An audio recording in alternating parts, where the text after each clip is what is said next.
Et si notre compréhension du bien et du mal était complètement fausse? C'est la question assez radicale que pose un texte fascinant qu'on va décortiquer aujourd'hui, intitulé Cosmologie et physique morale de la nugget-entropie. On a tous grandi avec cette idée, n'est-ce pas? La moralité, c'est un combat simple, presque manichéen. Le bien contre le mal, la lumière contre l'obscurité. Une opposition claire, nette. Mais voilà la question qui change tout. Et si cette vision binaire était en fait beaucoup trop simple? Pire, si elle nous empêchait de vraiment comprendre la nature humaine dans toute sa complexité. Alors là, accrochez-vous bien. Le texte propose cette idée qui retourne le cerveau. Le mal ne serait pas l'ennemi juré du bien, mais sa matière première.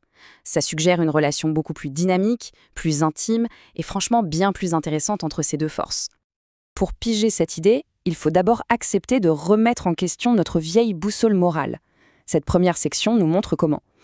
L'idée de base, le bien et le mal ne font pas que se taper dessus, en fait, ils coévoluent. Le texte appelle ça des polarités coévolutives. Pour visualiser, c'est un peu comme les deux pôles d'un aimant. Ils s'opposent, bien sûr, mais c'est justement cette opposition qui crée tout le champ magnétique. Sans cette tension permanente, il n'y aurait rien. Pas de changement, pas d'évolution, pas de temps. Et pour que ce soit encore plus clair, on nous propose une analogie qui vient de la physique.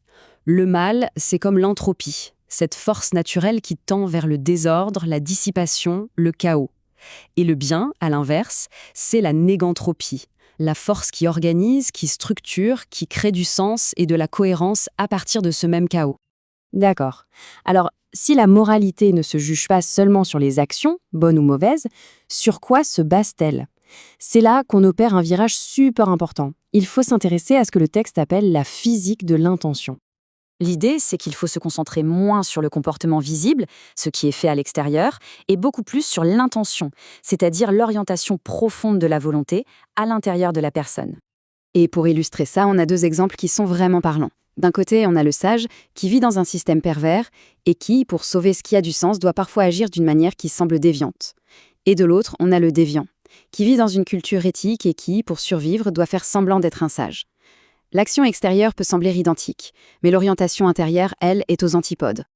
La conclusion de cette partie est donc très claire. Le véritable enjeu moral, ce n'est pas de cocher des cases, de se conformer à des règles externes. C'est la qualité, la nature profonde de l'intention qui se cache derrière l'acte. Bon, tout ça c'est bien beau, mais comment on fait pour cartographier ces intentions internes qui sont si complexes?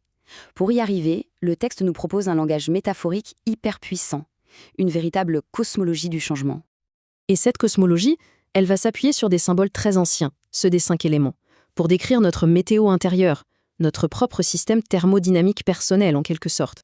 Ce tableau est vraiment fascinant. Chaque élément se voit attribuer une polarité thermodynamique, une fonction et même un archétype humain. Regardez par exemple le feu. Sa polarité, c'est l'entropie, le désordre. Sa fonction, c'est le désir, la puissance. Et son archétype, c'est le pervers, celui qui vient briser les formes. Et tout à l'opposé, on a la terre, négantropie, sagesse et l'archétype du sage. Évidemment, ces éléments ne sont pas du tout statiques. Ils sont pris dans un cycle de transformation permanent, un peu comme les saisons dans la nature ou même les grands cycles qu'on observe dans les civilisations. Et au cœur de ce grand cycle, on retrouve notre tension fondamentale. D'un côté, le feu, la force du changement, de la passion qui dissout l'ordre. De l'autre, la terre, la force de la structure, de la mémoire qui préserve et stabilise cet ordre. Tout ça nous amène enfin à la grande synthèse, le point culminant de cette pensée. Une forme géométrique, à la fois unique et élégante, qui vient unifier et contenir tout cet univers moral. Pour bien la visualiser, on va la construire ensemble dans notre tête. Imaginez un point tout en haut, c'est le soleil, la source de toute énergie. Maintenant, un point tout en bas, c'est la vie incarnée, là où l'énergie devient complexe. Et pile entre les deux, sur un plan horizontal, on place nos 4 éléments. Cet axe vertical qui relie le haut et le bas, il est absolument crucial. C'est l'axe de la tension. On a un flux qui descend du soleil vers la vie, la négantropie créatrice. Et on a un flux qui remonte de la vie vers le soleil, l'entropie qui libère l'énergie pour créer de la conscience. C'est une tension permanente entre l'esprit et la matière. D'ailleurs, le texte le résume d'une façon magnifique. La vie, elle-même, n'est rien d'autre que l'émergence qui se produit au point de rencontre de ces forces, au cœur de cette tension cosmique. Et voici la forme finale. Tout ce qu'on vient de voir s'assemble en une seule figure géométrique, la bipyramide. Regardez comme sa structure est parfaite.